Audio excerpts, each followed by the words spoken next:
पत्नी ने न जाने क्या किया था कि पति ने उसे एक के बाद एक कई थप्पड़ जड़ दिए। हमेशा हर सिचुएशन को शांति से हैंडल करने वाली पत्नी भी इस बार इतनी अशांत हो उठी कि उसे अपनी चप्पल ही निकाल कर पति की ओर फेंक दी। चप्पल पति के बालों को छूते हुए निकल गई। यह किस्सा कहीं पर खत्म हो सकता था, मगर पति ने इसे अपनी मर्दानगी का विषय बना लिया और बात बद से बदतर होती चली गई। रिश्तेदारों ने भी आग में घी का काम किया। किसी ने कहा, जो औरत अपने पति को चप्पल मार सकती है वो ना ही तो वफादार हो सकती और ना ही पतिव्रता। ऐसी औरत परिवार की नहीं, पूरे समाज पर कलंक की तरह है। बीवी के पक्ष वाले ने कहा, पीछे रहने वाले थे। किसी ने कहा, 21वीं सदी में भी जो स्त्री के साथ मारपीट करते हैं उन्हें तो जेल भेज देना चाहिए। तो कोई कहता, जरूरी है उसको कोई दूसरी पसंद आ गई होगी इसलिए अब पत्नी से मारपीट करता है। बात कोर्ट तक पहुंच गई। दोनों पक्षों ने एक दूसरे के खिलाफ केस फाइल कर दिया। पति ने चरित्र होने का तो पत्नी ने दहेज का और शारीरिक उत्पीड़न का आरोप लगाया। 2 वर्षों से अधिक समय के लिए केस चला था। इन 2 वर्षों के दौरान पति पत्नी अलग रहे थे। इन दोनों वर्षों के दौरान दोनों पक्षों के समर्थकों की संख्या कम हो गई थी। पहले जहाँ दोनों पक्षों के समर्थकों का समूह होता था, अब गिने चुने लोग रह गए थे। पति और पत्नी दोनों की आर्थिक स्थिति भी इस समय के दौरान नीचे गिर चुकी थी। वो अपना शुभचिंतक समझ रहे थे। पैसों की बात आते ही उन्होंने भी अपना पल तो झाड़ लिया था, मगर कोई पैसे देने को राजी भी नहीं हो, तो मोटी ब्याज की शर्त पर। आखिरकार वही हुआ जो सब चाहते थे, डाइवोर्स। हर कोई खुश था, दोनों पक्षों के रिश्तेदार, उनके माता पिता और दोनों के वकील। लेकिन 5 साल की बेटी, सुखद शादी और एक सुंदर बेटी होने के बाद भी मिले इस डाइवोर्स से पत्नी मुक्त थी और पति शांत। शायद ये एक इत्तेफाक ही था कि इस खुशी को मनाने के लिए दोनों पक्षों के लोग एक ही चाय की टपरी पर बैठे, आमने सामने। इत्तेफाक इसलिए क्योंकि ये ज़्यादातर लोग जो एक दूसरे के विरोध पक्ष को सपोर्ट कर रहे थे, वे एक दूसरे को अच्छे से जानते भी नहीं थे। पति पत्नी भी इन सभी से दूर एक दूसरे के सामने मेज पर बैठे। पत्नी ने पति से कहा, अब तो खुश होंगे ना, तुम्हारे मन की जो हुई है मुबारक हो। तुम भी तो आज जीत गई हो मुझसे तलाक जो तुम्हें मिल गया है। कॉन्ग्रेचुलेशन टू यू, पति ने कहा। तलाक को तुम जीत का प्रतीक समझते हो, पत्नी ने पूछा। पति चुप रहा।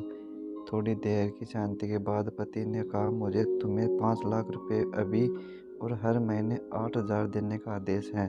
अभी मेरे पास पैसे नहीं हैं, इसलिए हमारा मतलब मेरा जो सिटी में फ्लैट है उसे तुम्हारे नाम कर देता हूँ। पत्नी बोली, लेकिन उस फ्लैट की कीमत तो 18 लाख की है।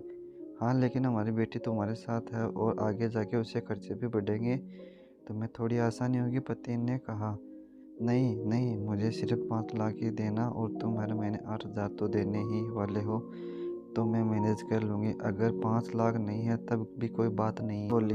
दोनों फिर से शांत हो गए। पति ये सोचने लगा, कितनी भोली और समझदार है ये औरत, जो कुछ समय पहले तक मेरी पत्नी थी और अब अनजान। ये वही है जो कम से कम खर्चे में घर चलाती थी और पैसे बचाकर मेरे जन्मदिन पर नए कपड़े लाती थी। कभी बीमार भी हो जाती तो पैसे बचाने के लिए मुझे मालूम न होने देती और घरेलू नुस्खे से इलाज कर लेती। मगर घर में कोई और बीमार होता तुरंत डॉक्टर के पास लेकर जाती। मेरी ही मति मारी गई थी। मैं ही अपनी झूठी मर्दानगी के चक्कर में इतनी बड़ी गलती कर बैठा। पत्नी के दिमाग में भी उथल पुथल चल रही थी। अभी भी वैसा का वैसा ही, पहले भी खुद से ज़्यादा हमारे बारे में सोचता था और अब भी वही कर रहा है। ये वही आदमी है जो मुझे एक्सीडेंट से बचाने के लिए खुद मोटरसाइकिल के आगे कूद पड़ा था और अपनी उंगलियां तुड़वा बैठा था। पता नहीं कौन सी मनुष्य घड़ी में मैं अब झगड़ा कर बैठी। पति ने मौन तोड़ते हुए पूछा, अब तुम्हारे कमर का दर्द कैसा है? ज़्यादा तकलीफ तो नहीं होती?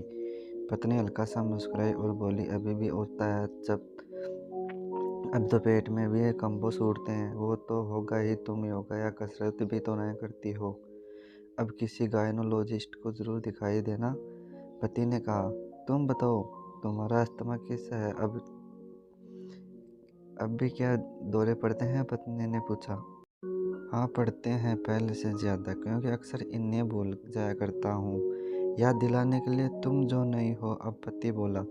पत्नी की आंखों में आंसू आ गए। वो बोली, तुम्हें मेरे चरित्र पर सवाल नहीं उठाने चाहिए थे, तो ये परिस्थिति आती ही नहीं। हाँ, मैं जानता हूँ तुम बहुत अच्छी हो, मुझे गलती हो गई है, बहुत बड़ी गलती। मैं लोगों के बहकावे में आ गया था। पति बोला, तुमने भी जो मुझ पर दहेज का इल्ज़ाम लगाया था वो बोला गलत था, और इस बात का मुझे भी पछतावा हुआ। पत्नी ने कहा। पति कुछ कहना चाह रहा था लेकिन हिचकिचा रहा था। पत्नी ने पूछा, कुछ कहना चाहते हो? वो बोला, क्या सब पहले जैसा नहीं हो सकता? क्या मतलब? पत्नी बोली, मतलब कि हम फिर से पहले की तरह पति पत्नी बनकर, सच्चे दोस्त बनकर नहीं रह सकते? पति बोला, पर ये डाइवोर्स के पेपर दिखा तो ये। पत्नी ने कहा। पति ने अपने पास रखे डाइवोर्स के पेपर फाड़ते हुए कहा।